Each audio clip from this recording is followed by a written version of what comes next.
Hello दोस्तों, Saraswati academy की ओर से मैं हिमांशु राज। जैसे कि आपको पता है कि सरस्वती एकेडमी के द्वारा ऑनलाइन क्लास आरंभ कर दी गई है और उसी क्रम में आज हमारा जो टॉपिक है इंडियन पॉलिटी यानी कि भारतीय राज्य व्यवस्था।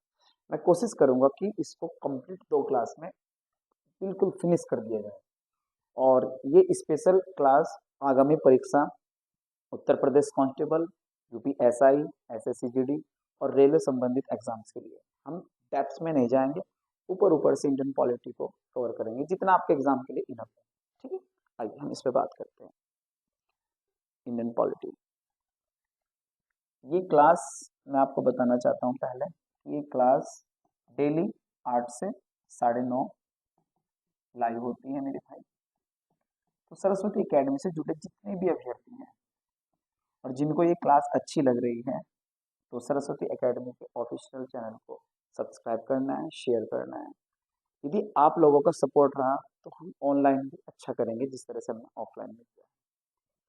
तो आप लोगों का सपोर्ट हमेशा ही बना रहा है, तो आगे भी मैं यही आशा करूंगा कि मेरे भाई आप इसी तरह से स्नेह अपना प्यार बरसाए रखें। आइए बिना टाइम वेस्ट किए हम अपना टॉपिक स्टार्ट करते हैं, इंडियन पॉलिटी। ठीक है, इसमें हमारा जो पहला टॉपिक रहेगा संविधान सभा। तो हम स्टार्ट करेंगे संविधान सभा को।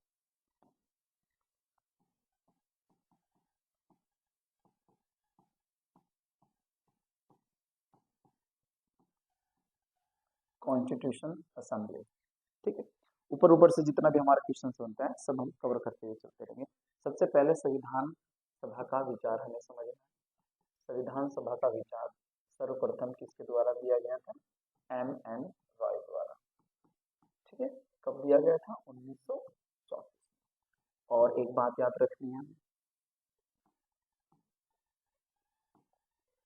1934 में ही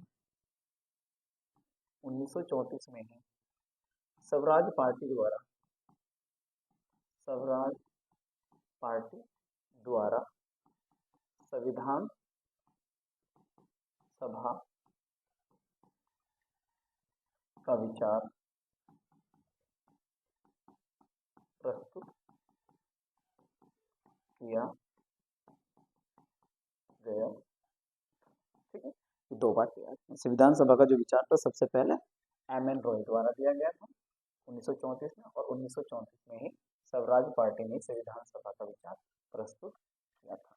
ठीक है, तीसरा पॉइंट हमें याद रखना है, इसको मूर्त रूप किसने दिया था?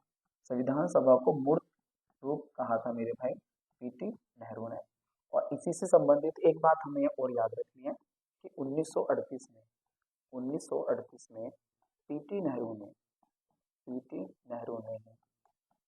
ने ही वयस्क मताधिकार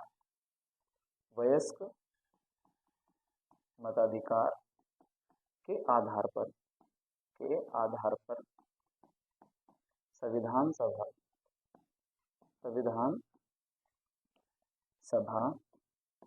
के निर्माण की बात कही।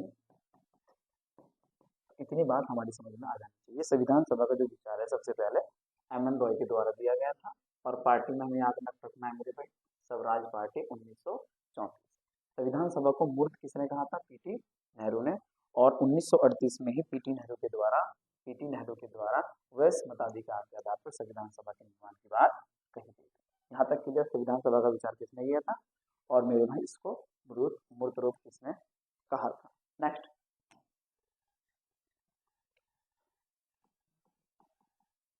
संविधान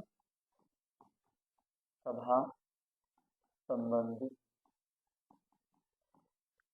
योजना। तो हमें यहाँ समझना है कि संविधान संबंधित योजना जो थी कौन कौन सी। नंबर एक जो नाम आता है वह है क्रिप्स प्रस्ताव। क्रिप्स प्रस्ताव भारत में कब आया था? 1942 में, याद रखना है। ठीक है, कितने सदस्य थे इसके? तीनों के नाम याद रखने हैं मेरे भाई। नंबर एक स्टेपफोर्ड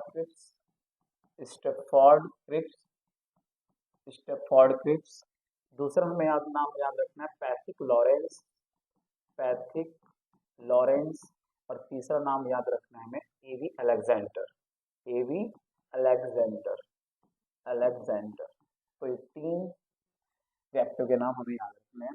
संविधान सभा निर्माण के लिए पहली योजना जो थी वो कौन सी भेजी गई थी? कृत प्रस्ताव। कितने सदस्य हैं? 3। नाम बताने मेरे भाई, स्टेफोर्ड क्रिप्स, पैथिक लॉरेंस और एवी अलेक्जेंडर। ठीक है। दूसरी सभा, दूसरी योजना कौन सी है? दूसरी योजना में हमें नाम याद रखना है, दूसरी योजना में हमें नाम याद रखना है मेरे भाई, cabinet mission. Cabinet mission, cabinet mission Bharat कब भेजा गया था? 1946 में। कैबिनेट मिशन भारत में भेजा गया था 1946 में। और कैबिनेट मिशन ने संविधान सभा के निर्माण के लिए कितने कितने सीटों की बात की थी, या कितने सदस्यों की बात की थी? ये भी हमें याद रखना है। सदस्य याद रखना है मेरे भाई, 389। सदस्य कितने थे? 389। अब इन 389 सदस्यों में से याद रखना है 296 सीटों पर, 296 सीटों पर चुनाव आयोजित कराया गया था। ये चुनाव आयोजित कब कराया गया था? 1946 में। आपको ये सब याद रखना है मेरे भाई। तो इस प्रस्ताव 1942 में आया था। 3 सदस्य स्टेफोर्ड क्रिप्स, पैथिक लॉरेंस और एवी अलेक्जेंडर। अगली हमें योजना याद रखनी है, कैबिनेट मिशन कब आ रहा है? 1946 में। इसमें संविधान सभा के निर्माण के लिए कितने सीटें निश्चित की थी? 389। उसमें से 296 सीटों पर चुनाव हुआ था। कब हुआ था मेरे चुनाव?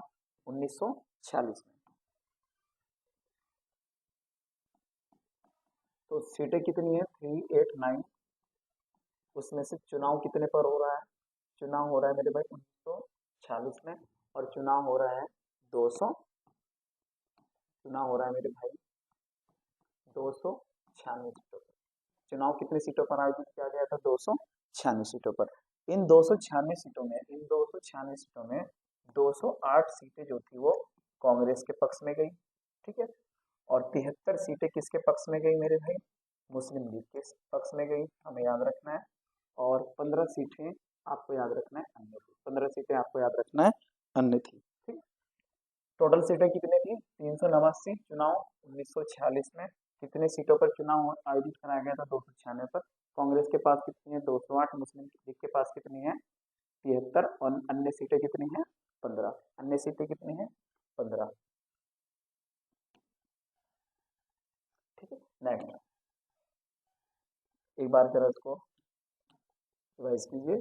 संविधान सभा संबंधित सबसे पहले विचार एम एन रॉय के द्वारा है। स्वराज पार्टी ने मेरे भाई 34 में दिया था। मूर्त रूप किसने दिया था मेरे भाई? मूर्त रूप किसने कहा था? पीटी नेहरू ने। और हमने अभी बताया आपको कि वयस्क मताधिकार के आधार पर संविधान सभा के निर्माण की बात किसने की थी? पीटी नेहरू ने। नेक्स्ट, संविधान सभा संबंधित योजनाएं भी याद रखना है। क्रिस प्रस्ताव 1942। कितने सदस्य? 3। स्टेफोर्ड क्रिप्स, पैथिक लॉरेंस, एवी अलेक्जेंडर। कैबिनेट मिशन का 1946 में। कितने सदस्य मेरे भाई? 389 सदस्यों की इसमें रिकमेंडेशन की थी। और कितने सदस्यों पर चुनाव हुआ था? 296। चुनाव कब हुआ था? 1946 में। नेक्स्ट, 296 सीटों में से 208 कांग्रेस के पास है, 73 मुस्लिम लीग के पास और 15 अन्य के पास। नेक्स्ट करते हैं। नेक्स्ट देखिएगा। अब हम, चुनाव आयोजित हो चुका है, ठीक है, चुनाव आयोजित हुआ। अब हमें समझना है संविधान सभा ने, संविधान सभा ने संविधान निर्माण हेतु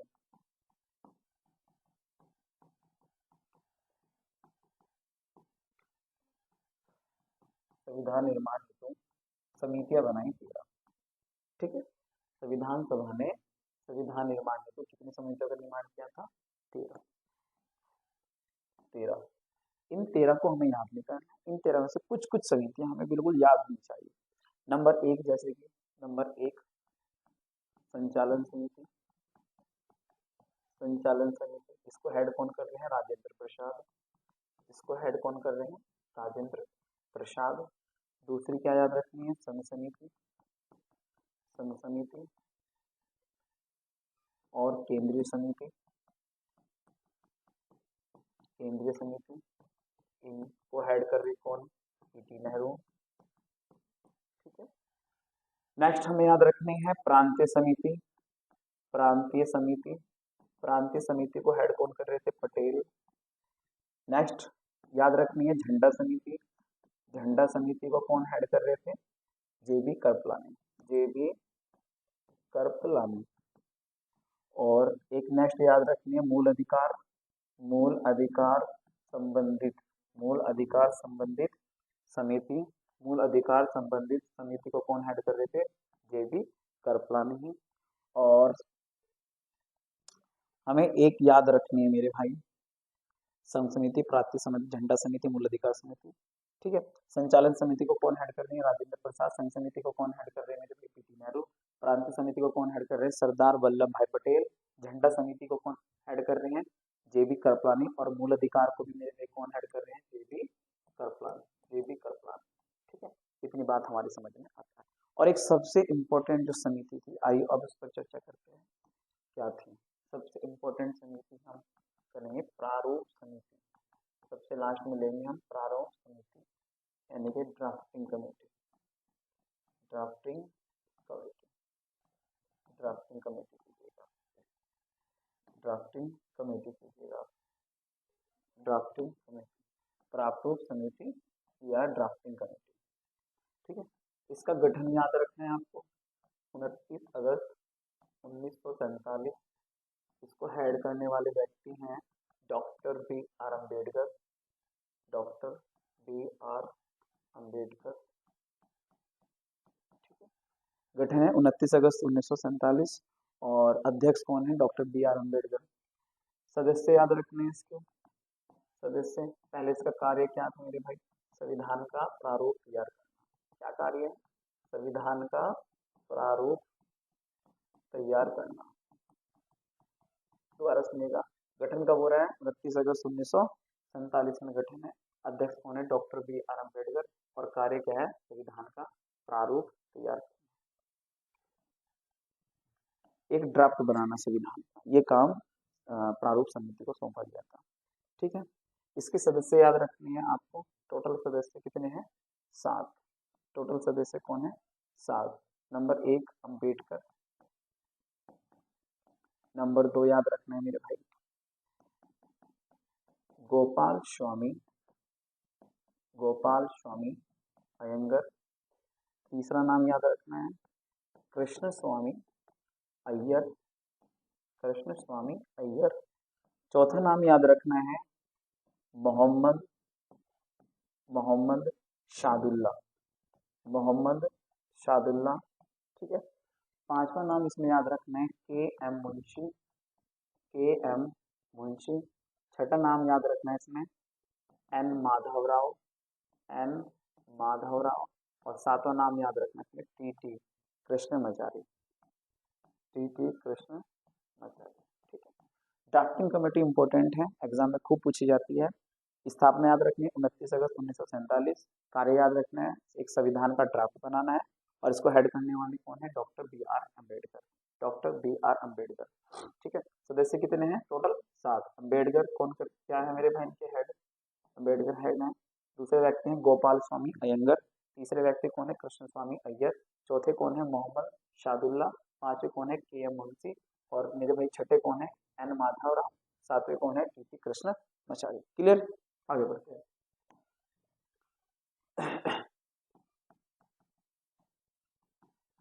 संविधान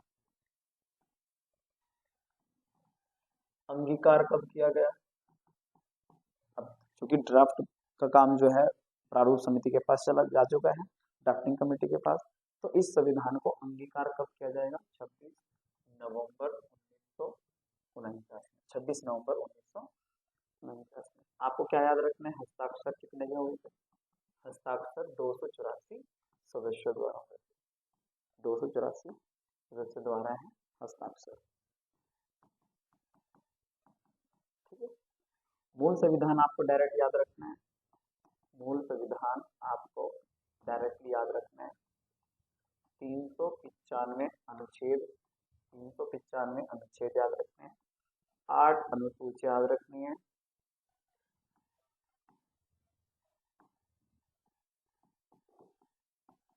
8 अनुसूचियां याद रखनी है। और मेरे भाई 22 भाग याद रखने हैं। तो हमारे मूल संविधान में 395 अनुच्छेद, 8 अनुसूचित, 22 भाग थे। हस्ताक्षर कितने सदस्यों के द्वारा हो रहा है? 284 का। अंगीकार कब किया गया है? 26 नवंबर 1949 में। ठीक है। समय याद रखना है आपको, समय याद रखना है 2 ईयर, 2 वर्ष, 11 मंथ और 18 दिन, यानी 18 दिन। खर्च याद रखना है डायरेक्ट आपको, लगभग 64 लाख की खर्चा है मेरे भाई। स्रोत मेरे भाई याद रखना है, तो लिखना है 60 देशों का संविधान, 60 देशों का संविधान, 60 देशों का संविधान। बैठक याद रखनी है आपको इसमें, बैठक 111 बैठक है, 111 बैठक है। और लिखना है कि 3 वाचन में, 3 वाचन में पूरी हुई, 3 वाचन में पूरी हुई। ठीक है। नेक्स्ट आपको क्या याद रखना है? संविधान सभा में, संविधान सभा में महिलाओं की संख्या, संविधान सभा में महिलाओं की संख्या कितनी थी? 15। ठीक है। ये 2-3 बातें हैं जो कि आपको याद रखनी है। संविधान सभा का कब अंगीकार किया गया था? 26 नवंबर 1949। हस्ताक्षर कितने सदस्यों के हुए थे? 284 सदस्यों के। और मूल संविधान में कितने अनुच्छेद है? 395। अनुसूची कितनी है? 8 भाग है कितने? 22। समय कब कितना लिया गया था मेरे भाई? 2 वर्ष 11 माह 18 दिन। कितना खर्चा आया था? 64 लाख। कितने देशों का संविधान पढ़ा गया है? 60 देशों का संविधान पढ़ा गया है। बैठक कितनी है? 111। 3 वाचनों में ये पूरा हुआ था। और संविधान सभाओं में महिलाओं की संख्या कितनी याद रखनी है हमें? 15। संविधान सभाओं में महिलाओं की संख्या 15 याद रखनी है। ठीक है। एक बार जरा इसको रिवाइज कीजिए यहाँ से। ठीक है। संविधान सभा, फिर हमने देखा सिद्धांत संबंधित योजनाएं कौन कौन सी है, फिर हमने इसके बाद देखा था मेरे भाई चुनाव, और फिर हमने देखा से संबंधित जितनी भी समितियां हैं, फिर हमने देखा प्रारूप समिति, उसके बाद देखा हमने कि संविधान। अब हम आगे बढ़ते हैं। अब 2-3 बातें जरा एक्स्ट्रा जान लेते हैं क्या है। ठीक, 2-3 बातें एक्स्ट्रा जान लेते हैं, नोट के रूप में इसको जानते हैं। ठीक है। तो संविधान निर्माता किसको कहा गया? संविधान निर्माता या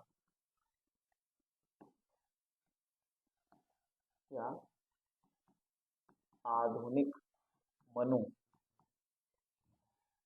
किसको कहा गया?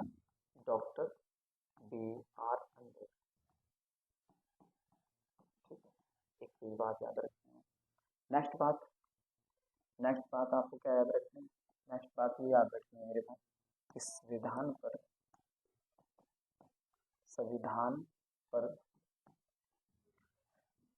भारतीय भारतीय शासन अधिनियम, भारतीय शासन अधिनियम 1935, भारतीय शासन अधिनियम 1935 का सर्वाधिक सर्वाधिक प्रभाव दिखता है, सर्वाधिक प्रभाव दिखता है। तो ये 2 बातें याद रखनी है। ठीक है। संविधान का निर्माता या आधुनिक मनु की संज्ञा किसको दी गई है? डॉक्टर BR अम्बेडकर को। और संविधान पर सबसे अधिक प्रभाव किसका दिखता है? भारतीय शासन अधिनियम 1935 का। ठीक है।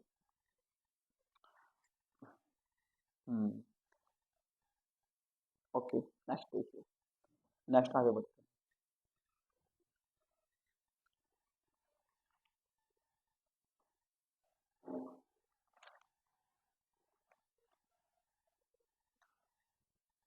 नेक्स्ट देखते हैं भाई, 2-3 बातें और देख लेते हैं।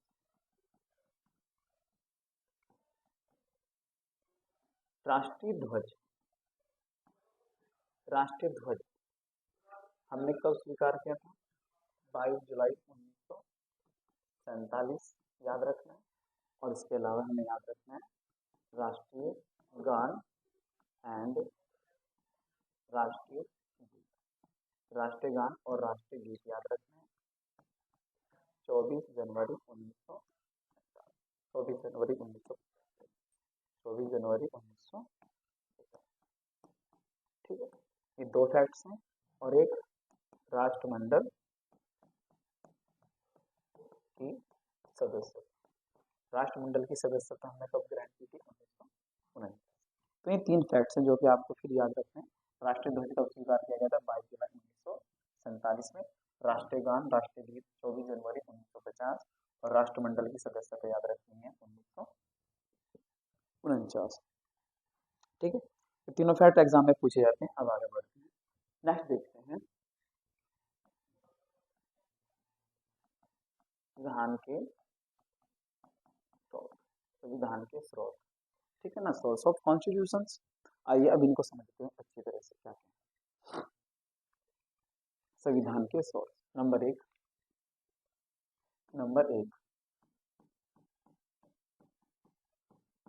संसदीय प्रणाली। संसदीय प्रणाली, एकल नागरिकता और संसदीय विशेषाधिकार। संसदीय विशेषाधिकार, तो दो बातें हैं, संसदीय प्रणाली, एकल नागरिकता, संसदीय विशेषाधिकार। कहां से ग्रहण किए हमने? ब्रिटेन से। कहां से ग्रहण किए हमने? ब्रिटेन से।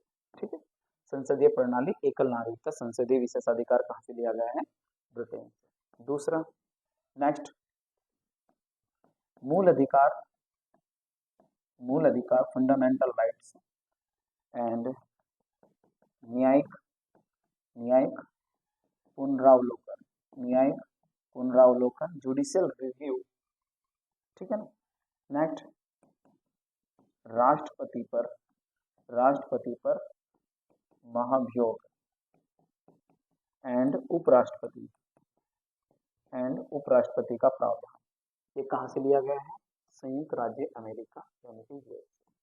संयुक्त राज्य अमेरिका यानी कि यूएसए से। संसदीय प्रणाली, एकल नागरिकता, संसदीय विशेषाधिकार कहां से लिया गया है? ब्रिटेन से। और मूल अधिकार, न्यायिक पुनरावलोकन, राष्ट्रपति पर महाभियोग और उपराष्ट्रपति यानी कि वाइस प्रेसिडेंट कहां से लिया गया है? अमेरिका से। ठीक है, दो तीन फैक्ट हो गए। नेक्स्ट,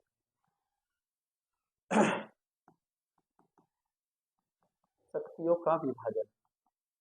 शक्तियों का विभाजन, और हमें याद रखना है शक्तियों का विभाजन प्लस अवशिष्ट शक्तियां।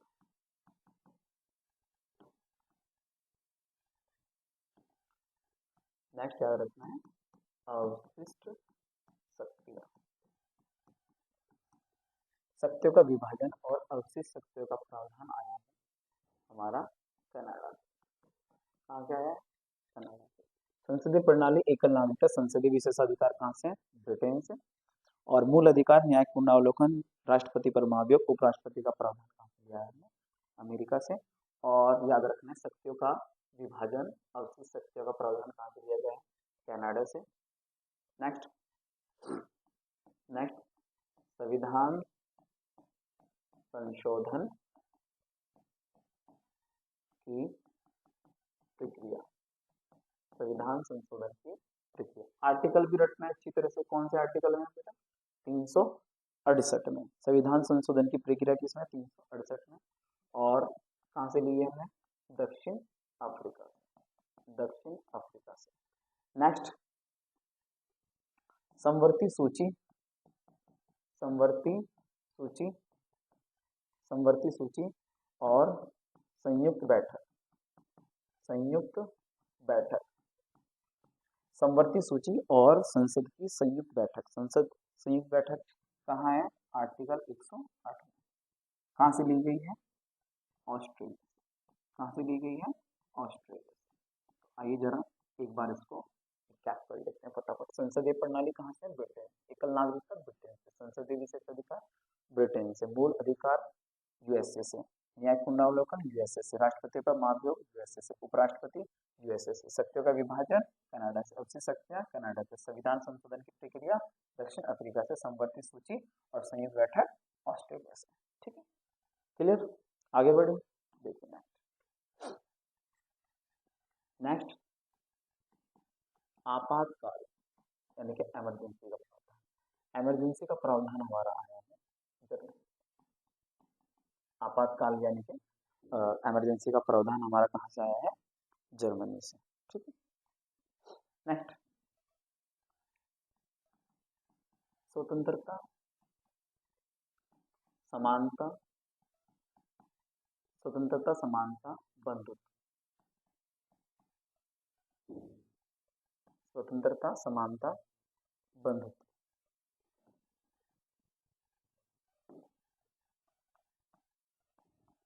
बंधुत्व का विचार हमारा कहाँ से आया है? फ्रांस की क्रांति। फ्रांस की क्रांति कब हो रही है? 1700। कब होती है? 1789। ठीक है। तो आपातकाल का जो प्रावधान है वो जर्मनी से है। स्वतंत्रता, समानता, बंधुत्व का विचार कहाँ से लिया गया है? फ्रांस की क्रांति से। और एक बात और समझते हैं, न्याय। भारतीय संविधान में 3 प्रकार के न्यायों की बात की गई है। कितने प्रकार के? 3। कौन कौन से हैं? सामाजिक, सामाजिक, आर्थिक और राजनीतिक। तो 3 प्रकार के न्यायों की बात की गई है। कहाँ से लिए गए मेरे भाई? फ्रांस की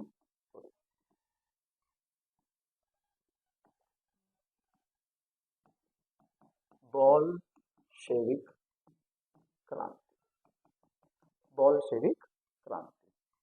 बोल्शेविक क्रांति कहाँ की है? रशिया की। कब हो रही है? 1917 में। कौन है इसके नेता? लेनिन। लेनिन। यूएसएसआर, सोवियत संघ रूस, जो कि अपने आप को समाजवाद का नेता मानता था उस समय। ठीक है। समाजवाद यानी कि कभी मौका मिला तो आराम से समझेंगे समाजवाद और पूंजीवाद क्या है, कैसे है। ठीक है। तो यहाँ फिलहाल हम देख रहे हैं कि हमारे भारतीय संविधान में कितने प्रकार के न्याय की व्याख्या की गई है। 3 प्रकार के न्याय कौन कौन से? सामाजिक, आर्थिक, राजनीतिक। और ये कहाँ से लिया गया? बोल्शेविक क्रांति कहाँ की है? रसिया की। कब हुई थी? 1917 में। और नेता कौन है? लेनिन। और फ्रांस की क्रांति कब है? 1789 में। और क्या लिया गया? स्वतंत्रता, समानता और बंधुत्व का विचार। आपातकाल का प्रावधान कहाँ से लिया गया है? जर्मनी से। आपातकाल का प्रावधान लिया गया मेरे भाई जर्मनी से। आइए नेक्स्ट आगे बढ़ते हैं। आगे बढ़ते हैं।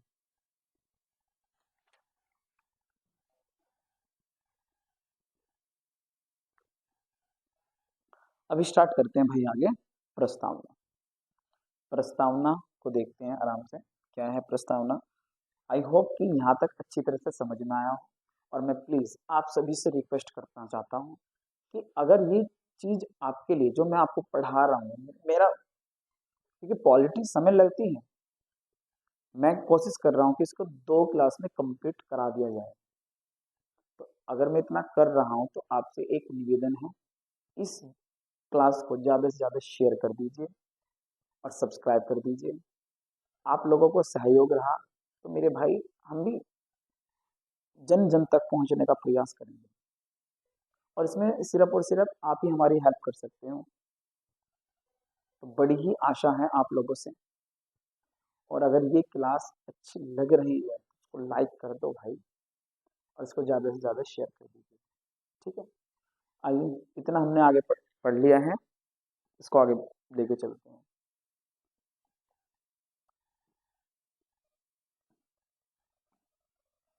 हमने स्टार्ट किया था मेरे भाई इंडियन पॉलिटिशियन। इसके बाद हमने देखा कि संविधान सभा क्या है। संविधान सभा का विचार सबसे पहले किसने दिया था? और स्वराज पार्टी ने विचार कब दिया था? इसको मूर्त रूप किसने कहा था? और वैश्य मताधिकार के आधार पर संविधान सभा के निर्माण की बात की। इसके बाद हमने देखा संविधान सभा संबंधित योजना कौन कौन सी भारत में आई, किस प्रस्ताव आया, कैबिनेट मिशन आया। कैबिनेट मिशन ने कितने सदस्य, कितने सीटों के लिए जो है मेरे भाई नामांकित किया था? 389। उसमें से फिर हमने इसका चुनाव अच्छी तरह से समझा था। चुनाव 296 सीटों पर हुआ था 1946 में, जिसमें से मेरे भाई 208 कांग्रेस, 73 मुस्लिम लीग, 15 अन्य सीटों पर गई थी। इसके बाद हमने देखा मेरे भाई संविधान संबंधित कुछ समितियां बनाई गई थी। संचालन समिति, संघ समिति, प्रांतीय समिति, झंडा समिति और मूल अधिकार संबंधित समिति। ठीक है। उसके बाद हमने देखा कि प्रारूप समिति क्या है, प्रारूप समिति का कार्य क्या है, प्रारूप समिति के कितने सदस्य हैं। और बहुत एग्जाम के लिए बेहद इंपॉर्टेंट है ये, पूछा जाता है। संविधान के संबंधित में हमने कुछ फैक्ट देखे, कब अंगीकार किया गया था, कितने के सिग्नेचर हुए थे, और मेरे भाई मूल संविधान में कितने अनुच्छेद हैं, कितने अनुसूचियां हैं, कितने भाग हैं, समय क्या है, खर्च क्या है, सोर्स क्या है, बैठक क्या है, और संविधान सभा में उपस्थित महिलाओं की संख्या। उसके बाद हमने कुछ फैक्ट जाने, आधुनिक मानव की संख्या किसको दी गई है। अब भारतीय शासन अधिनियम 1935 का सबसे ज्यादा प्रभाव कहाँ दिखता है, भारतीय संविधान। इसके बाद हमने एक फैक्ट छोड़ जाना कि राष्ट्रीय ध्वज को कब स्वीकार किया गया था, राष्ट्रीय गान, राष्ट्रीय गीत को, और राष्ट्रमंडल की सदस्यता हमने क्यों ली थी। फिर हमने देखा संविधान के सोर्स मेरे भाई, संसदीय प्रणाली, एकल नागरिकता, संसदीय विशेषाधिकार, मूल अधिकार, न्यायिक पुनरावलोकन, राष्ट्रपति पर महाभियोग, उपराष्ट्रपति कहाँ से दिया गया। ठीक है, राष्ट्र शक्तियों का विभाजन, अक्षय शक्तियां, संविधान संशोधन की प्रक्रिया, संवर्ग की सूची, संयुक्त बैठक। ठीक है, अब हम आगे बढ़ते हैं। आपातकाल हमने देख लिया कहाँ से लिया गया। नेक्स्ट अब हम आगे बढ़ते हैं। अब हम देखते हैं प्रस्ताव। अब हम देखते हैं प्रस्ताव।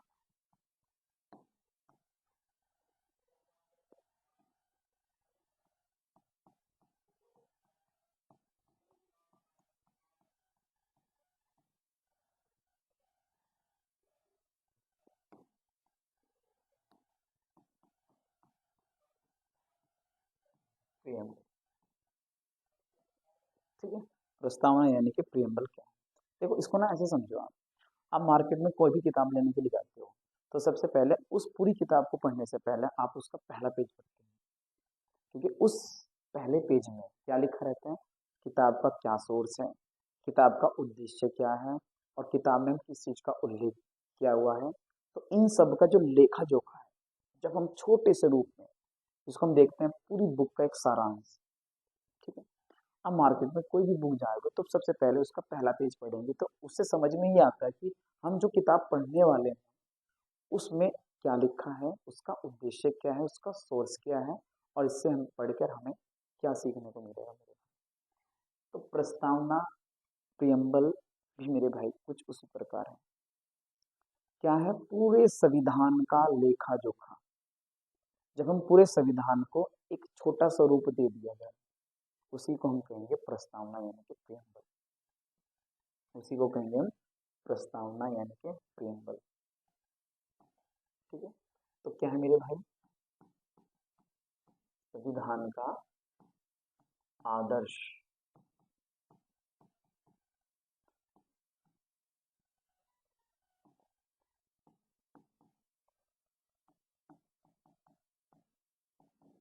संविधान का मूल कहानी है प्रस्तावना में, संविधान का स्वरूप, संविधान का आदर्श, संविधान का मूल कहानी है उसकी प्रस्तावना।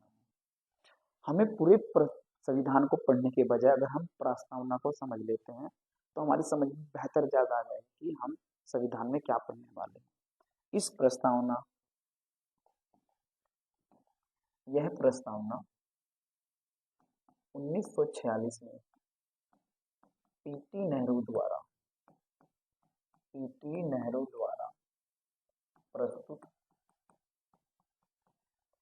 उद्देश्य प्रस्ताव, याद रखना है बहुत इंपॉर्टेंट है, उद्देश्य प्रस्ताव पर आधारित। पीटी नेहरू ने 1946 में एक उद्देश्य प्रस्ताव पारित किया था, उसी के आधार पर फिर प्रस्तावना का निर्माण कराया गया। तो उद्देश्य प्रस्ताव किसने पारित किया था, पीटी नेहरू ने, और कब किया था मेरे भाई, 1946। और हमें याद रखना है मेरे भाई, अगस्त प्रस्ताव किन्होंने आरंभ सॉरी प्रस्तावित किया था, अगस्त प्रस्ताव भी याद रखना है 1940, और उद्देश्य प्रस्ताव याद रखना है, उद्देश्य प्रस्ताव याद रखना है 1940। दोनों किनके द्वारा प्रस्तुत किए गए थे, पीटी नेहरू के द्वारा, पीटी नेहरू के द्वारा। ठीक है, दोनों बातें याद रखना।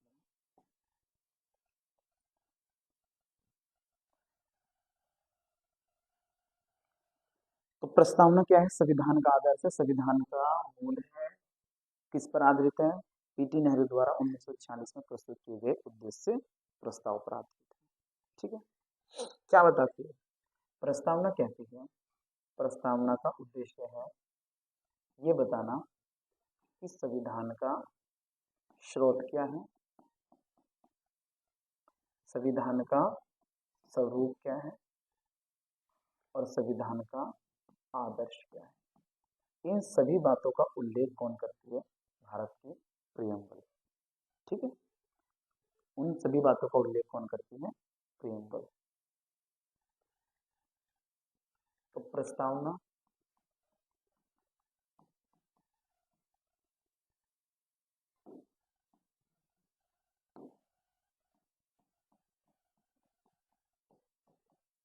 क्या बताती है कि संविधान का सोर्स क्या है? संविधान का स्वरूप क्या है और संविधान का उद्देश्य, यानी कि हमें पूरे संविधान को पढ़ने के बजाय सिर्फ प्रियम्बर को पढ़ लेना है तो हमारे समझ में संविधान अच्छी तरह से आ जाएगा कि संविधान का उद्देश्य क्या है। आइए सबसे पहले बात करते हैं सोर्स, यानी कि संविधान का स्रोत।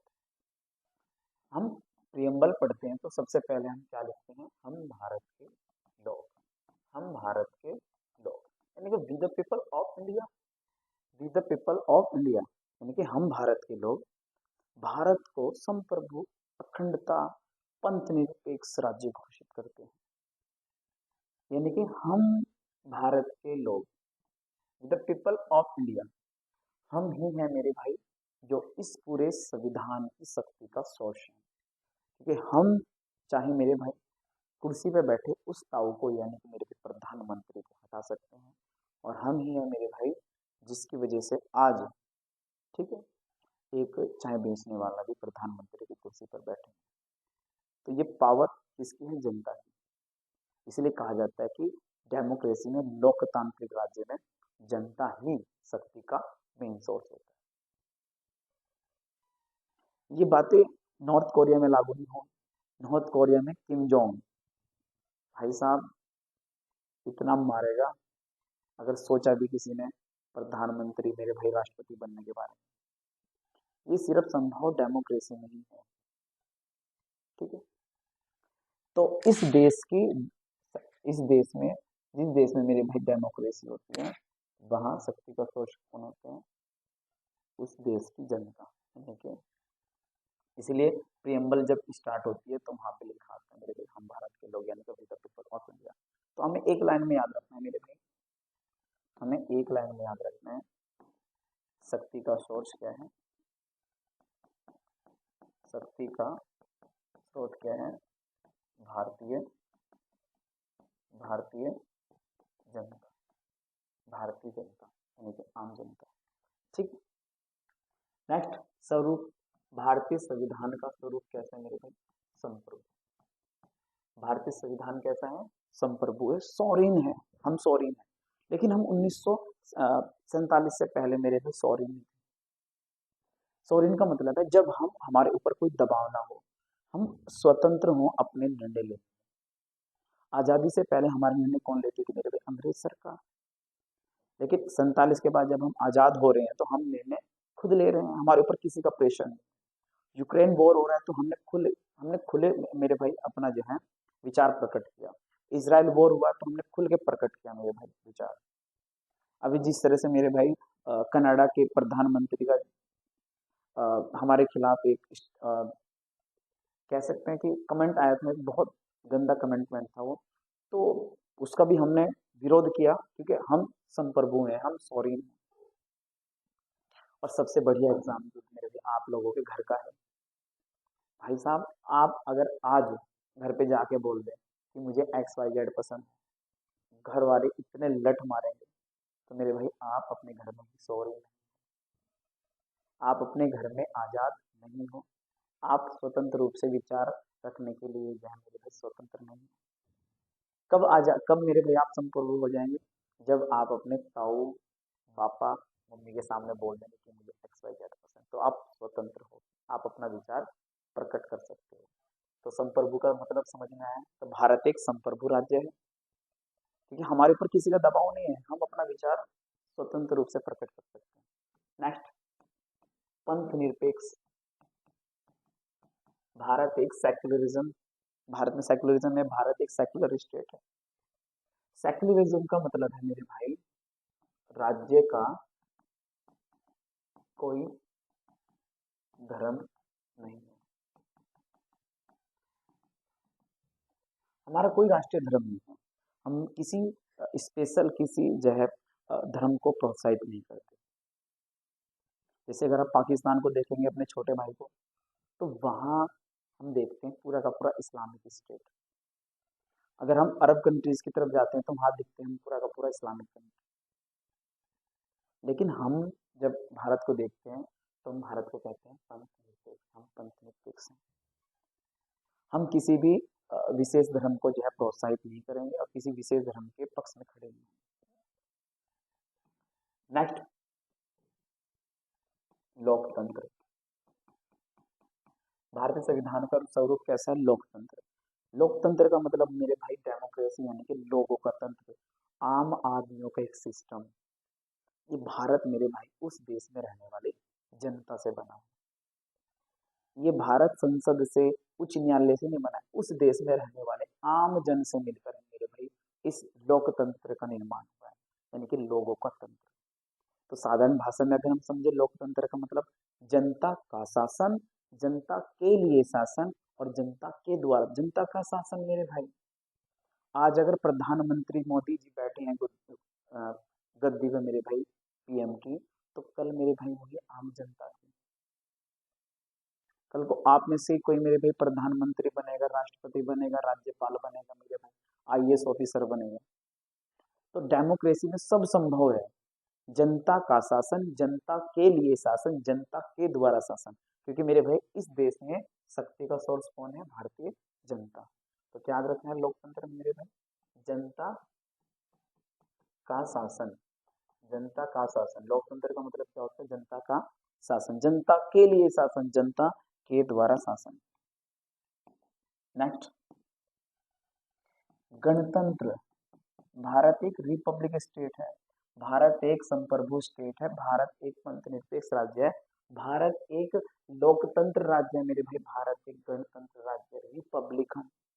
हमारे यहाँ कोई शासन वंशानुगत नहीं होगा कि अभी मोदी जी गद्दी पर बैठे हैं, मोदी जी के बाद उनके बेटे बेटे तो है मेरे भाई, कि उनके बेटे फिर उनके पोते मेरे भाई गद्दी पर बैठेंगे, नहीं। भारत एक गणतंत्र राज्य है, भारत एक लोकतांत्रिक राज्य है। सबको मेरे भाई चुनाव में भागीदारी बनने का अधिकार है, सबको संसद भवन में जाने का अधिकार है मेरे भाई। तो गणतंत्र का मतलब है शासन वंशानुगत नहीं, शासन वंशानुगत नहीं है। तो जहां शासन मेरे भाई वंशानुगत होता है वहां गणतंत्र नहीं होता, वहां होता है राजतंत्र। जैसे हमारे जब हमारी देसी रियासतें थी, तो देसी रियासतों में क्या होता है मेरे भाई? राजा का बेटा राजा, राजा फिर उसका बेटे का बेटा राजा बनता है मेरे भाई, उसे बोलते हैं राजतंत्र। तो संप्रभु, पंथ निरपेक्ष, लोकतंत्र और गणतंत्र। भारतीय संविधान का स्वरूप कैसे है? हम कैसे हैं? संप्रभु, पंथ निरपेक्ष, लोकतंत्र, गणतंत्र। आपको सिर्फ ये फॉर्म याद रखना है, ठीक है? आपको सिर्फ ये याद रखना है, आपको सिर्फ ये याद रखना है कि भारतीय संविधान का स्वरूप कैसा है? संप्रभु है और पंथ निरपेक्ष है, लोकतंत्र है और गणतंत्र। नेक्स्ट, उद्देश्य। संविधान का उद्देश्य क्या है? संविधान का उद्देश्य मेरे भाई, इस देश में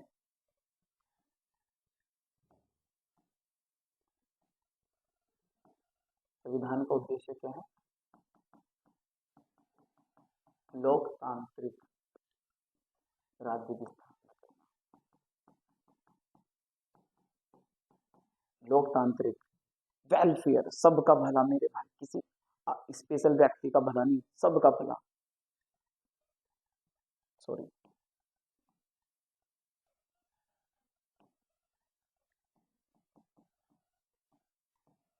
लोक कल्याणकारी राज्य की स्थापना करना। तो क्या उद्देश्य है संविधान का? एक लोक कल्याणकारी राज्य की स्थापना करना, वेलफेयर स्टेट। भारत के एक वेलफेयर स्टेट है। समाज में न्याय। जब हम न्याय की बात करते हैं तो कितने प्रकार के न्याय? तीन। कौन कौन से न्याय? सामाजिक, आर्थिक और राजनीतिक। अभी हमने पीछे अच्छी तरह से समझाया था। संविधान का उद्देश्य क्या है? समाज में न्याय स्थापित करना। न्याय का मतलब तीन प्रकार के न्याय, सामाजिक, आर्थिक, राजनीतिक। सामाजिक, आर्थिक, राजनीतिक। सबसे पहले सामाजिक न्याय दिया जाएगा। सामाजिक न्याय का मतलब मेरे भाई समाज में एक उस व्यक्ति को प्रोत्साहित किया जाएगा, शिक्षा का अधिकार दिया जाएगा। फिर मेरे भाई उसको राजनीतिक अधिकार मिलेगा, जब वो पढ़ लेगा लिख लेगा वो मेरे भाई राजनीति में जाएगा। और जब मेरे भाई जो व्यक्ति सामाजिक रूप से राजनीतिक रूप से अ, उसको अधिकार मिलेंगे, उसको न्याय मिलेगा, तो आर्थिक तो मेरे भाई अपने आप ही मिल जाएगा, पैसा तो अपने आप कमाने लगेगा वो। तो क्या उद्देश्य है संविधान का? समाज में न्याय स्थापित करना, समाज में स्वतंत्रता, समानता और बंधुत्व का विचार स्थापित करना। समाज में स्वतंत्रता, समानता, बंधुत्व का विचार स्थापित करना। तो अब हमें एक लाइन में समझना है, प्रस्तावना का सोर्स क्या है? हम भारत के लोग। प्रस्तावना प्रस्तावना कहती है मेरे भाई संविधान का स्वरूप कैसा है? संप्रभु, पंथ निरपेक्ष, लोकतंत्र और मेरे भाई गणतंत्र। उद्देश्य क्या है? लोक कल्याणकारी राज्य की स्थापना करना। समाज में कितने प्रकार के न्याय स्थापित करने की बात करते हैं संविधान? तीन। कौन कौन से? सामाजिक, आर्थिक, राजनीतिक और मेरे भाई स्वतंत्रता, समानता, बंधुत्व हमारे समाज में चाहिए। नेक्स्ट, एक बात और याद रखनी है प्रस्तावना से संबंधित, प्रस्तावना से संबंधित एक बात हमें और याद रखनी है। प्रस्तावना में संशोधन, प्रस्तावना में संशोधन सिर्फ कितनी बार हुआ है? एक बार। ठीक है, प्रस्तावना में संशोधन कितनी बार हुआ है मेरे भाई? एक बार। प्रस्तावना में संशोधन कितनी बार हुआ है? एक बार। बहुत इंपॉर्टेंट है, ध्यान से समझिएगा। प्रस्तावना में संशोधन कब हुआ है? 42वें संविधान संशोधन 1976 के द्वारा। 42वें संविधान संशोधन 1976 के द्वारा एक बार संशोधन हुआ है प्रस्तावना में, याद रखना। 42वें संविधान संशोधन 1976 के द्वारा। 42वें संविधान संशोधन 1976, 42वें संविधान संशोधन 1976 द्वारा प्रस्तावना में तीन शब्द जोड़े गए थे। कौन कौन से तीन शब्द हैं? याद रखने हैं, खूब इंपॉर्टेंट है, एग्जाम में बहुत दबा के पूछे जाते हैं। नंबर 1 समाजवाद, नंबर 2 पंथ निरपेक्ष, नंबर 3 अखंडता। तो भारतीय संविधान में सॉरी प्रस्तावना में संशोधन कितनी बार हुआ है मेरे भाई? एक बार हुआ है। कब हुआ था? 42वें संविधान संशोधन 1976 के द्वारा। और कितने शब्दों को जोड़ा गया था? तीन शब्दों को जोड़ा गया था। कौन कौन से? समाजवाद, पंथ निरपेक्ष और अखंडता। समाजवाद, पंथ निरपेक्ष और अखंडता। समाजवाद, पंथ निरपेक्ष और अखंडता। क्लियर मेरे भाई? क्लियर बात होगी है? चलो एक बार और देख लीजिए, प्रस्तावना क्या है। प्रस्तावना मेरे भाई पीटी नेहरू द्वारा 1946 में प्रस्तुत उद्देश्य प्रस्ताव पर आधारित है। और क्या कहते हैं मेरे भाई? प्रस्तावना पूरा संविधान का आदर्श कहाँ निहित है मेरे भाई? प्रस्तावना में। प्रस्तावना क्या बताती है? संविधान का सोर्स क्या होगा, संविधान का स्वरूप क्या होगा, संविधान का आदर्श क्या होगा। संविधान का सोर्स क्या है? आम जनता। स्वरूप कैसा है? संप्रभु, पंथ निरपेक्ष, लोकतंत्र, गणतंत्र। उद्देश्य क्या है? लोक कल्याण का राज्य की स्थापना करना। समाज में तीन प्रकार के न्याय स्थापित करना और समाज में मेरे भाई स्वतंत्रता, समानता, बंधुत्व का विचार स्थापित करना। संशोधन कितनी बार हुआ है? सिर्फ एक बार। कभी याद रखना है, 42वें संविधान संशोधन 1976 द्वारा। कितने शब्दों को जोड़ा गया था? तीन शब्दों को, समाजवाद, पंथ निरपेक्ष और अखंडता। आइए आगे बढ़ते हैं। ठीक है, इस क्लास को कंटिन्यू आगे बढ़ाते हैं। और फिर एक बार आपसे रिक्वेस्ट है, क्लास सेशन अच्छा लग रहा हो तो मेरे भाई सरस्वती एकेडमी के सभी अभ्यर्थियों से प्रार्थना करता हूँ कि इसको ज़्यादा से ज़्यादा शेयर करें मेरे भाई। अरे आप ही तो मेरे भाई जो हमारा थोड़ा बहुत मनोबल बढ़ाएंगे। आप आप जितना ज़्यादा शेयर करेंगे मेरे भाई, हम उतने अच्छे कदम ऑनलाइन पे जमा पाएंगे। तो सभी से रिक्वेस्ट है यार, ऐसा मत करो, इसको शेयर कीजिए। और ठीक है, ज़्यादा से ज़्यादा मेरे भाई व्यक्ति को इकट्ठा कीजिए। अगला टॉपिक स्टार्ट करते हैं।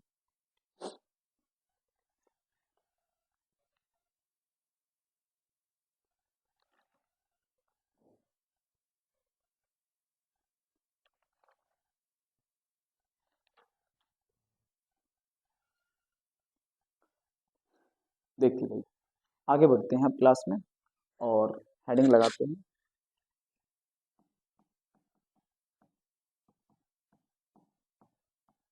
संविधान की विशेषता, कुछ विशेषताएं पढ़ लेते हैं जो कि एग्जाम में पूछी जाती है। ठीक है, कुछ विशेषता तो हमने भी पीछे देखी कि भारतीय संविधान क्या है, संप्रभु है, गणतंत्र है, पंथ निरपेक्ष है, लोकतंत्र है। कुछ विशेषता और देख लेते हैं। नंबर एक, सबसे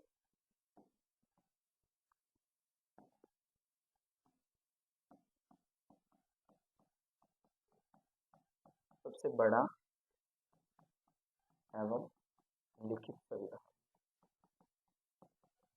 कहाँ है? भारत के पास। सबसे बड़ा एवं लिखित संविधान का है? भारत के पास। कितने आर्टिकल हैं? 395 अनुच्छेद। अनुसूचियां 8 अनुसूचियां थी मेरे भाई, मूल संविधान की बात कर रहा हूँ, ना कि वर्तमान, और 22 भाग जब हमने इसको ग्रहण किया। ठीक है, अब इसको सबसे बड़ा इसलिए कहा जा रहा है मेरे भाई, अगर हम अमेरिका के संविधान को देखते हैं, अमेरिका के संविधान को मात्र 7 आर्टिकल में पूरा संविधान कंप्लीट किया गया है। और अगर हम इंग्लैंड के संविधान को देखते हैं तो इंग्लैंड का संविधान मेरे भाई लिखा ही नहीं गया है। वहां के लोग इतने आगे बढ़ चुके हैं कि उन्होंने अपने मन में बसा लिया है उस संविधान। ठीक है, तो सबसे बड़ा एवं सबसे बड़ा लिखित संविधान किसका है? भारत का। 395 अनुच्छेद, 8 अनुसूचियां और 22 भाग में कंप्लीट है। नंबर 2, एकल नागरिकता। एकल नागरिक, एकल नागरिकता। देखो हमारे यहाँ एकल नागरिकता, हमारे यहाँ सेंटर की और स्टेट की मेरे भाई अलग अलग नागरिकता नहीं है। हमारे यहाँ एकल नागरिकता मेरे भाई भारत। जबकि इससे उल्टे अगर आप मेरे भाई, अगर आप अमेरिका जाए, अगर आप अमेरिका जाए, यूएसए जाए मेरे भाई, तो यूएसए में जाने के लिए सबसे पहले तो आपको यूएसए की नागरिकता लेनी पड़ेगी। और यूएसए के किसी आप शहर में जा रहे हो, मान लीजिए आप न्यूयॉर्क में जा रहे हो, तो न्यूयॉर्क में मेरे भाई आपको अलग नागरिकता लेनी पड़ेगी। ठीक है, तो हमारे यहाँ ऐसा नहीं है, हमारे यहाँ सेंटर और स्टेट दोनों की नागरिकता एक है। तो एकल नागरिकता कहाँ से ली गई? एकल नागरिकता का प्रावधान ब्रिटेन से। अभी हमने समझाया कहाँ से लिया गया था, ब्रिटेन। नेक्स्ट, सार्वभौमिक, सार्वभौमिक वयस्क, सार्वभौमिक वयस्क मताधिकार, सार्वभौमिक वयस्क मताधिकार। भारतीय संविधान में कहा गया है कि हर वो व्यक्ति जिसकी उम्र 18 वर्ष से ज्यादा हो चुकी है वो वोट दे सकता है। ठीक है, एक नोट हमें और याद रखना है इससे संबंधित, एक नोट और याद रखना है, 61वें संविधान संशोधन, 61वें संविधान संशोधन, 61वें संविधान संशोधन 1989 द्वारा मतदाता, मतदाता की उम्र, मतदाता की उम्र 21 वर्ष से घटाकर 18 वर्ष कर दी गई थी। याद रहेगी बात। भारत में सार्वभौमिक वयस्क मताधिकार की बात की गई है। 61वें संविधान संशोधन 1989, 61वें संविधान संशोधन 1989 के द्वारा मतदाता की उम्र घटाकर 18 वर्ष कर दी गई थी। नेक्स्ट बात, स्वतंत्र एवं निष्पक्ष, स्वतंत्र एवं निष्पक्ष न्यायपालिका। हमारे यहाँ कैसी न्यायपालिका मेरे भाई? स्वतंत्र एवं निष्पक्ष, स्वतंत्र एवं निष्पक्ष न्यायपालिका का प्रावधान हमारे यहाँ किया गया है। आप मेरे भाई अमेरिका में जाइए, अमेरिका में स्वतंत्र न्यायपालिका है, हमारे यहाँ स्वतंत्र न्यायपालिका नहीं है। हमारे यहाँ हमारे यहाँ सॉरी, आप अगर सॉरी, हमारे यहाँ क्या है? स्वतंत्र एवं निष्पक्ष न्यायपालिका। अमेरिका में जाइए तो मेरे भाई वहाँ पे संसद की सर्वोच्चता है। हमने स्वतंत्र, हमने न्यायपालिका की स्वतंत्रता रखी है। यानी कि अगर न्यायालय में भाई स्वतंत्र रूप से अपना निर्णय देगा और किसी के पक्ष में नहीं मेरे भाई निष्पक्ष निर्णय देगा, तो हमारे यहाँ भारतीय संविधान में स्वतंत्र एवं निष्पक्ष न्यायालय की बात की गई है। और एक बात और याद रखनी मेरे भाई आपको,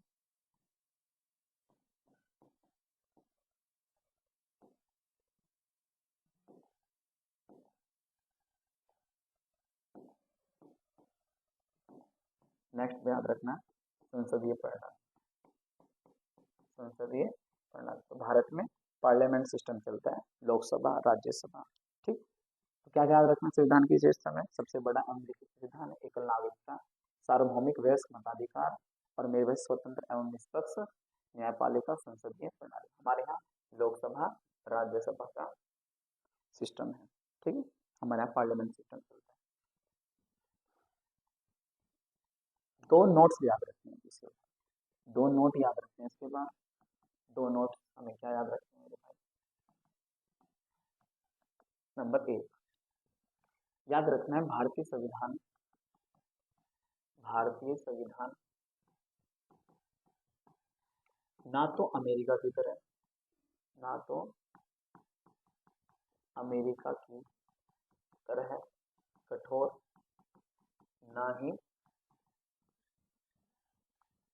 इंग्लैंड की तरह, इंग्लैंड न लिखते हुए आप ब्रिटेन लिखिएगा। भारतीय संविधान न तो अमेरिका की तरह कठोर, न ही ब्रिटेन की तरह, ब्रिटेन की तरह लचीला है। तो अगर हम यूएसए का संविधान देखते हैं तो इतना कठोर है कि उसमें आप संशोधन करना बिल्कुल असंभव है। अगर हम ब्रिटेन का संविधान देखते हैं तो ब्रिटेन का संविधान इतना लचीला है मेरे भाई कि हर हफ्ते हम इतना, मैं यहाँ पे पढ़ा रहा हूँ कि एक अमेंडमेंट वहाँ पे हो चुका होगा, इतना लचीला है। तो हमारे यहाँ मेरे भाई क्या है, हमारे यहाँ अमेरिका की तरह ना तो इतना कठोर है और ना ही मेरे भाई ब्रिटेन की तरह लचीला है। हमारे यहाँ क्या है, संविधान दोनों का मिश्रण है, दोनों का मिश्रण है। तो याद रहेगी बात, भारतीय संविधान क्या है, दोनों का मिश्रण है। इसको कहा जाता है नम्य और अनम्य का मिश्रण। ना तो अमेरिका की तरह कठोर है, ना ही मेरे भाई ब्रिटेन की तरह लचीला है। दूसरी बात, एक बात और याद रखनी है मेरे भाई, एक थॉट्स है वो याद रखना। एक व्यक्ति का नाम है के.सी. वियर, ठीक है, लिखेगा। इनके अनुसार भारतीय संघ, भारतीय संघ अर्ध संघात्मक है।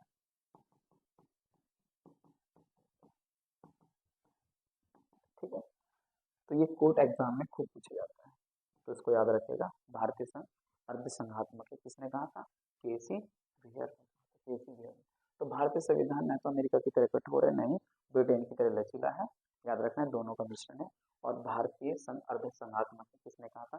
के.सी. वियर। नेक्स्ट हेडिंग लगाइए।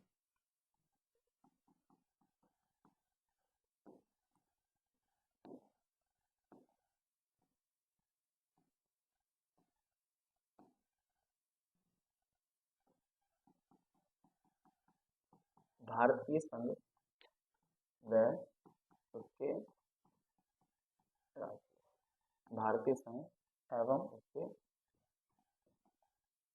राज्य,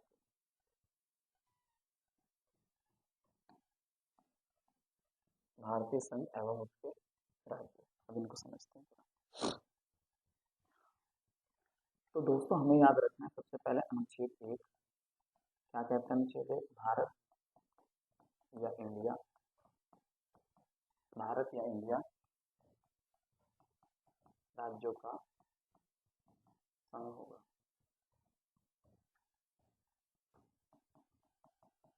ठीक है, अनुच्छेद 2 में याद रखना है नए राज्यों की स्थापना व उसका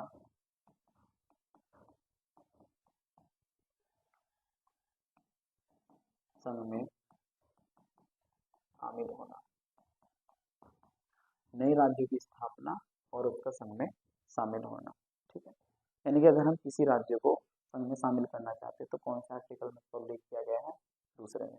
एग्जाम्पल, कल को अगर हम पाकिस्तान को मेरे भाई भारत में शामिल करना लगे तो उसके लिए हमें कौन सा आर्टिकल को पढ़ना पड़ेगा? आर्टिकल 2। तो नए राज्य की स्थापना और उसको संघ में शामिल करना, अनुच्छेद नंबर 2। इसमें आपको एक बात याद रखनी है, सबसे बेहतरीन एग्जाम्पल देना है आपको। 36वां संविधान संशोधन 1975, 36वां संविधान संशोधन 1975 द्वारा सिक्किम सिक्किम को सिक्किम को भारतीय संघ में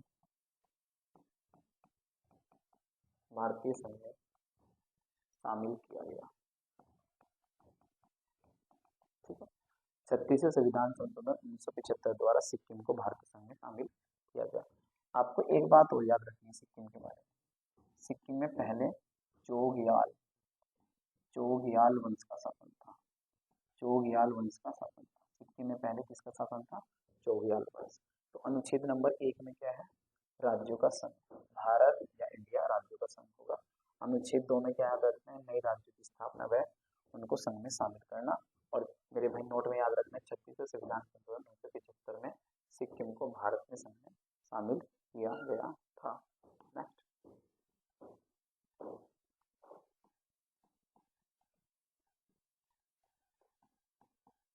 राज्यों की नाम व सीमा में परिवर्तन। अनुच्छेद नंबर 3 कहता है कि जो राज्य हैं उनके नाम एवं सीमा में परिवर्तन किया जा सकता है।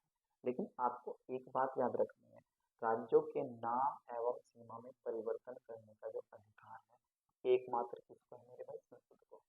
संसद को। संसद ही मेरे भाई राज्यों के नाम एवं सीमा में परिवर्तन कर सकती है। ये एग्जाम में खूब पूछा जाता है, इसको इम्पोर्टेंट कर दीजिएगा। और राज्यों के नाम एवं सीमा में संबंधित राज्यों के नाम एवं सीमा में परिवर्तन संबंधित जो विधेयक होगा उसको सिर्फ और सिर्फ राष्ट्रपति की अनुमति के पश्चात ही संसद में पारित किया जा सकता है। ये दोनों पॉइंट याद रखने हैं। राज्यों के नाम एवं सीमा में परिवर्तन संबंधित अधिकार किसको है? सिर्फ संसद को है। और ऐसा विधेयक राष्ट्रपति की अनुमति के पश्चात ही संविधान में संसद में लाया जाएगा। इसके बाद अनुच्छेद 4 याद रखना है। राज्यों के नाम एवं सीमा में परिवर्तन संबंधित विधेयक संसद में लाया जाएगा, लेकिन उसको संविधान संशोधन नहीं माना जाएगा। ठीक है, सॉरी दोस्तों, राज्यों के नाम एवं सीमा में परिवर्तन करने का अधिकार सिर्फ किसको है? संसद को। ऐसा विधेयक किसकी अनुमति के पश्चात लाया जाएगा? राष्ट्रपति के। आपको याद रखना है ऐसा विधेयक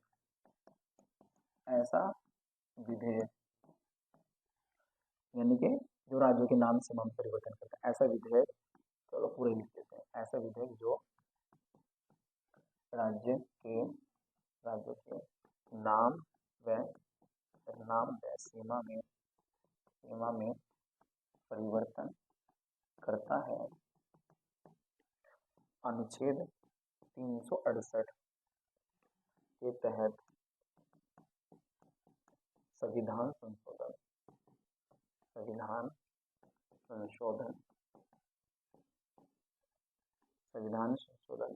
नहीं माना जाएगा।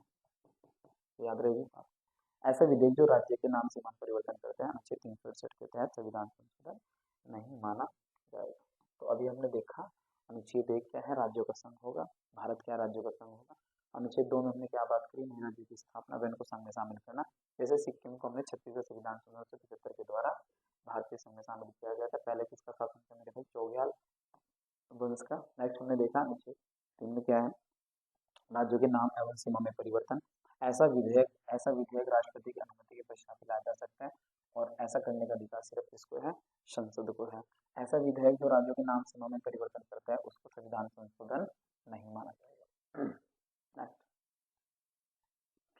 नेक्स्ट बात करते हैं मेरे भाई, हेडिंग लगाइए, राज्य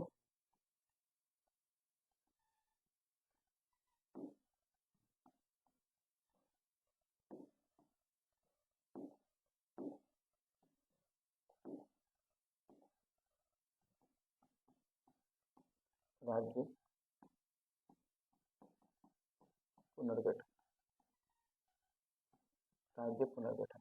देखो इसको हम ऐसे समझते हैं, भारत बड़ा ही बायोडाइवर्सिटी देश है। इतनी जैव विविधता इस देश में है मेरे भाई कि आप जन जन पर मेरे भाई बोले बदल जाते हैं। आप पाँच आप 5 किलोमीटर दूर चलिए, आपकी भाषा ही चेंज हो जाए। तो जब भारत आजाद हो रहा है, जब भारत आजाद हो रहा है, तो आप समझिए जरा, जब भारत आजाद हो रहा है तो भारत की,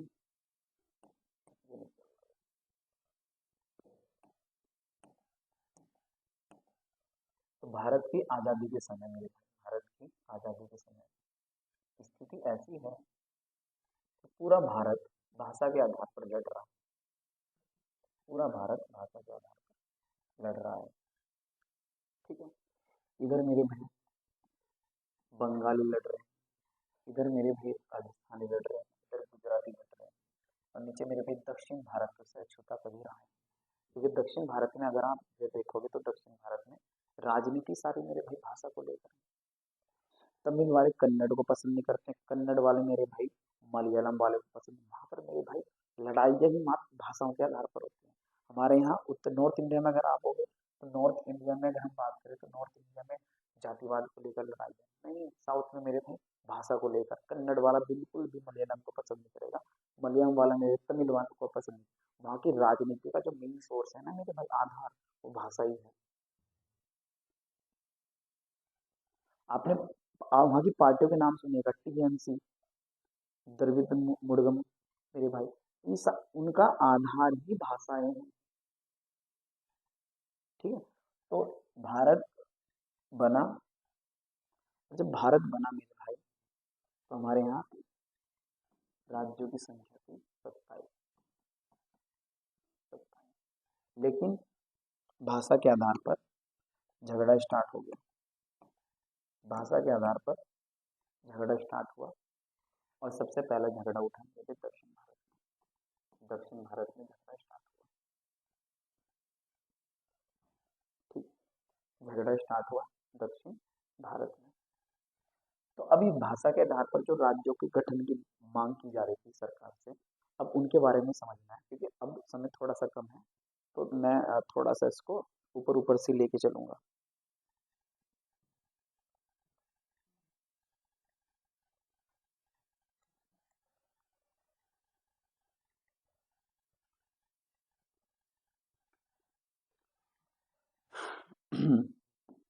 दोस्तों, ऐसा करते हैं कि आज की क्लास को हम राज्य पुनर्गठन तक ही रखते हैं। कल हम इसको यहीं से स्टार्ट करेंगे, राज्य पुनर्गठन तक। तो यहीं पर क्लास की हम एंडिंग करते हैं आज के लिए, आज के लिए। लेकिन मैं आप सभी को फिर से प्रार्थना करता हूँ, आप सभी से, क्योंकि लगभग मैं कोशिश करूंगा कि 2 या 3 दिन में पॉलिटी खत्म हो जाए। सभी एग्जाम के लिए इम्पोर्टेंट है, आप सबके लिए बहुत इंपॉर्टेंट है। मैंने कोशिश की है कि कंप्लीट क्वालिटी जितना ऊपर ऊपर से हो सकता है, ठीक है ना, एक फटाफट फर्स्ट डिवीजन के रूप में। लेकिन सरस्वती अकेडमी को आप लोगों के सहारे की जरूरत है, आप लोगों का सपोर्ट की जरूरत है। तो इस चैनल को सब्सक्राइब भी करना है, शेयर भी करना है, और अपने जितने भी, मैं आपसे वादा करता हूँ मेरे भाई, और अगर हम ऑनलाइन जमे तो मेरे भाई क्लास कभी बंद नहीं होगी। आप सबका सपोर्ट बना रहा तो मेरे भाई आपको ये कंटेंट, इसी लेवल का कंटेंट, मेरे बारे में तो जितने भी मेरे ऑफलाइन के विद्यार्थी हैं, सब जानते हैं। लेकिन मैं आप सभी के लिए, जो मुझे फर्स्ट टाइम देख रहे हैं, उनके लिए से निवेदन करूंगा, तो प्यार स्नेह बनाए रखना है। बाकी कंटेंट की आप प्रॉब्लम मत कीजिए मेरे भाई, वो मेरी जिम्मेदारी है। ठीक है, तो बाकी अ, इसके अलावा सरस्वती अकेडमी से जुड़ने के लिए आप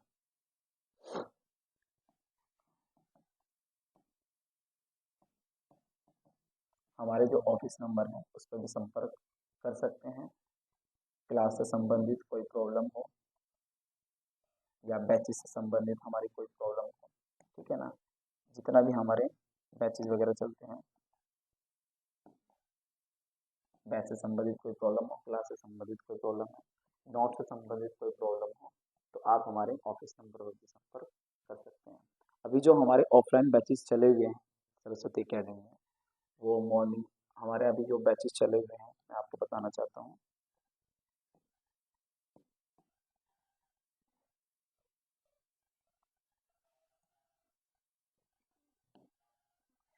हमारा एक बैच होता है एसएससी का, मॉर्निंग में रहता है वो 8:30, 8:30 से लगभग हम इसको फिनिश करते हैं 11:30। एक बैच जो ये जो कंप्लीट बैच होता है एसएससी प्लस रेलवे, ठीक है। एक बैचेस हमारा मॉर्निंग में और चलता है जिसमें हम यूपी पुलिस, यूपी एसआई को कवर करते हैं। ये बैच हमारा स्टार्ट होता है 9:30 से और लगभग अभी तो फिलहाल हमारी लगभग 1 दिन तक चल रही है। तो इसमें भी सीटें उपलब्ध हैं। तो आप अगर ऑफलाइन करना चाहते हो तो मेरे भाई हमारे ऑफिस नंबर पर संपर्क कर सकते हैं। बाकी मैं तो आप सभी को फिर दोबारा से मेरे भाई इतना प्यार, इतना स्नेह मुझ पर बनाए रखने के लिए आप सभी का दिल से धन्यवाद। ठीक है, क्लास ऐसी कंटिन्यू रहेगी, बस आपका सपोर्ट थोड़ा सा चाहिएगा।